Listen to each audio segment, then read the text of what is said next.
Hey guys, what's going on? It is the Schrothinator here, and welcome back to the channel. We are gonna go ahead and go over UFC 201, which will happen in 2 days' time on Saturday at 6:30 p.m. Eastern Standard Time. That's when the Fight Pass prelim starts. Now, I'm gonna go ahead and go through every single fight and say who do I think is gonna win and why. And then also when I get to fights on the card that are involving any of these five, I'll go ahead and get more in depth about it. I'll also, go ahead and pick which way I think they're gonna win and everything. So anyway, let's go ahead and get right into this. So UFC 201, the first fight that's scheduled here on the Fight Pass prelims is Arzemandia, if that's how you pronounce that, versus Brown. I don't know any of these two fighters very well. I know I've seen them fight before. I'm going to go with Brown getting a KO or TKO in the second round. Again, it's just kind of a prediction. I don't really know either guy too much, so it's kind of just a low-key prediction. Then we got Benoit versus Serrano.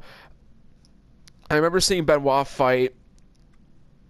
And I think he's going to be able to get it to a decision. Not that he's going to try to take him down and just hold him there or anything. I think just no matter where the fight goes, I think he's going to be a little bit more technical, and I think Serrano might try to be a little bit too aggressive, and Benoit's going to go ahead and not do enough to finish him, but I think do enough to get the win at least. Then after that fight, we got Graves versus Velikovic. Or Velikovic. I believe that's how it's pronounced, Velikovic. I like Michael Graves. Graves is someone I think is going to end up breaking the top 15 eventually. Maybe not the top 10 at any point, but I think he has the potential to break the top 15. I think he's going to be able to submit Velikovic this Saturday. Because if you've seen his fights, he's pretty damn good with those chokes. He's pretty damn good with them. And then after that fight, we got Wilson Hayes versus Sandoval. Now, Hayes was supposed to fight Demetrius Johnson in the co-main event on this card.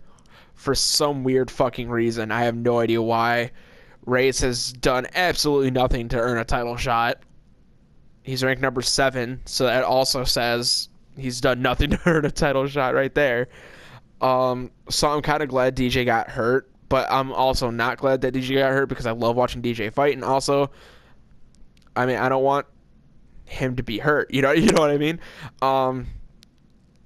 So yeah, I think Demetrius Johnson's gonna go ahead and wait out and see who wins the season of Tough, and then he'll fight the winner, which is already confirmed on what's going on there. But I think Hayes is gonna be able to finish this Sandoval guy pretty quickly. I think he'll be able to finish him in the first round by KO or TKO. Then we got Hamilton versus Grabowski. Now these are two, I believe they're heavyweights. I believe they are heavyweights from what I remember. I just remember they're kind of bigger guys. I don't think I've ever seen Grabowski fight. I may have, I may not have. But Hamilton I've definitely seen fight. I think he's going to end up getting a decision win. I think both guys are going to end up gassing out, and it's kind of going to be an uneventful fight. Then after that, we got Jorge Masvidal versus Ross Pearson, which is an interesting fight to say the least. Pearson just coming off of losing to Will Brooks. Masvidal, I think his last fight was that loss by decision to Larkin, which is a surprise to me. In my opinion, that was a pretty big upset. I was not expecting Larkin at all to beat Masvidal. And that's kind of how it is on Saturday. I think Masvidal's going to absolutely destroy Pearson. I think he's going to pick him apart. This is Pearson's first ever fight at welterweight. And I think Masvidal's going to get it done in the second round. Maybe a KO or TKO. And then after that fight, which, yeah, this is the featured prelim on that night. Nikita Krylov fights Ed Herman. Now, Ed Herman's fun to watch fight, but he's really not relevant anymore. He's not very good anymore. Not that he's a bad fighter or anything. I just don't think he has what it takes to hang with the guys. And Nikita Krylov's a fucking monster.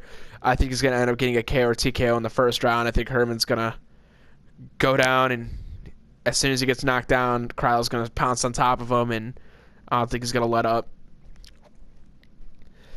And then after that fight, we start the main card. And the first fight on that main card is Ian McCall versus Justin Scoggins. Now, Ian McCall is the only person to have fought Demetrius Johnson in the flyweight division and not take a loss from him. He has taken a loss from Demetrius Johnson, but there's one draw on Demetrius Johnson's record. That's because of Ian McCall. That's the only fight Demetrius Johnson's been a part of in the flyweight division that did not end up in Demetrius winning. So, that's something to be note is that Ian McCall is not a joke in the flyweight division. He's been gone for a little while. He's been trying to start up his own business of sorts. I can't remember exactly what the business is, but as you can see here, a lot of people are picking McCall to win this fight.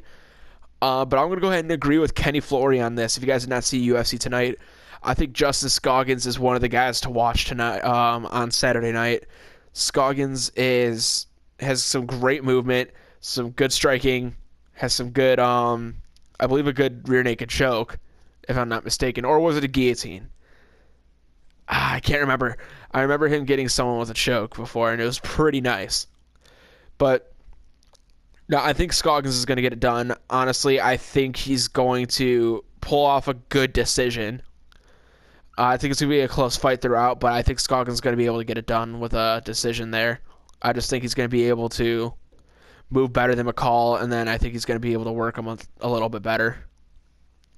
So that's my prediction, is Scoggins getting a decision. Then after that, we have Francisco Rivera versus Eric Perez. Now, this is a weird fight. I love Rivera. I'm a huge fan of Rivera. I was a huge fan of Perez. Not so much anymore. I think he still holds the record for the quickest knockout in UFC bantamweight history. That was like his debut too. And then ever since then, he hasn't been very, very relevant or impressive, I don't believe, since then. I think Perez is going to try to bring that fire back, try to make himself relevant again, and try to knock out Rivera quick. And I think it's just going to end up with Rivera starting to throw bombs. And I mean, his chin held up for a good while against Lineker in that first round, and there was like a good solid 30 seconds of Rivera and Lineker just beating the hell out of each other, just throwing nonstop at each other. And I think that's what Rivera is going to try to do, and I think Perez is going to try to do that as well. And then I say Rivera is going to catch him one good time, and that's going to be it. So I think that'll happen in the first round. Then after that, we got Matt Brown versus Jake Ellenberger. Now, in my opinion, Jake Ellenberger should have already been cut. He shouldn't be in the UFC right now. He's been pretty trash lately.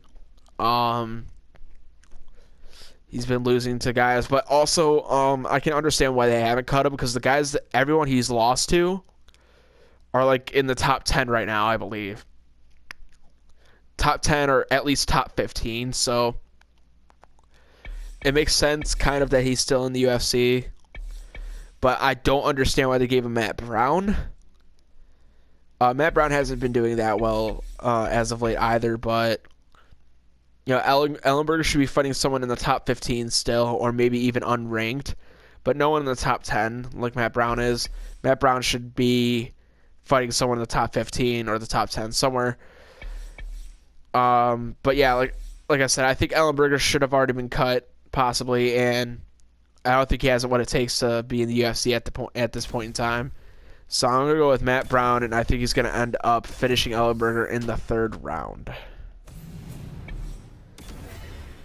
All right, so the co-main event, Rose Namajunas versus, I can never pronounce her name right, Kowal Kiewit. Yeah, sure. I can never say her name right. I just can't. It was like how I was with Joanna Jędrzejczyk. But yeah, I think this is a great fight. Namajunas is going up against a crazy good striker. Namajunas has some crazy strikes in her arsenal. She's got great submissions. I think it's situational. Like, it depends where the fight goes. It depends on so many variables. But I think Rose is going to end up pulling off the sub in the third round somewhere. I think it's going to happen. There's no legitimate reason behind it. I just simply think it's going to happen. Now, the main event, of course, for the welterweight championship of the world, Tyron Woodley taking on Robbie Lawler. For those of you that don't know, I'm a huge Robbie Lawler fan. I hate Tyron Woodley. I don't like the dude. He's a bitch. I'm going to tell you straight up right now. He's a UFC fighter, but he is a bitch. He ran from Hector Lombard, and if you guys are thinking, it's like, wait, he didn't fight Hector Lombard? That's my point. Hector Lombard called out Tyron Woodley, said he wanted to fight him because they were two top 5 fighters at the time. Woodley still is in the top 5. Lombard kind of fell off after he lost to Neil Magny and Dan Henderson. So Woodley kind of just said, it's because we're teammates. I don't want to fight a teammate. And then Lombard's kind of like, I don't care. You're in my division. I want to fight you. That's what Lombard's response was to that. And Woodley just wouldn't take the fight. And then you got Robbie Lawler, who is a teammate of Tyron Woodley and Hector Lombard. See that? Woodley, that's proof right there that Woodley ran from Lombard, is that he's fighting Lawler, who honestly is an even worse fight for Woodley. That's terrible for Woodley. I don't know what it was. Maybe it's just because Woodley is intimidated by the size of Lombard. Like, Lombard's like 5'8", I think, or 5'9".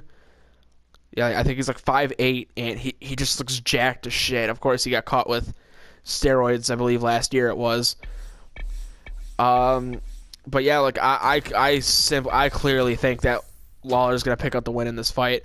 I think Woodley is gonna try to stand with Lawler a little bit. He's gonna try to see if he can land some power shots, and then he's gonna learn pretty quickly that Lawler's not gonna take that.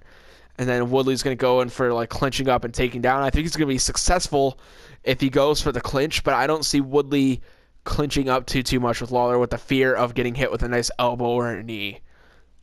So I think Lawler in the second round is going to be able to stop a takedown attempt at one point and then counter. Honestly, it's exactly how I keep seeing it is Woodley's going in for a takedown, Lawler stuffs it and just starts beating his ass. He just starts throwing some big-ass hooks, and then it's over. That's how I see it going down. So, thank you all so much for watching. If you agree, disagree, however you feel about this fight card with my predictions, make sure you hit up the comment section. Let me know what you think is going to happen. Also, hit this like button. The like button down there with the thumbs up. Yeah, press that. And then also, make sure you hit that subscribe button. And I'll see you all next time. Goodbye.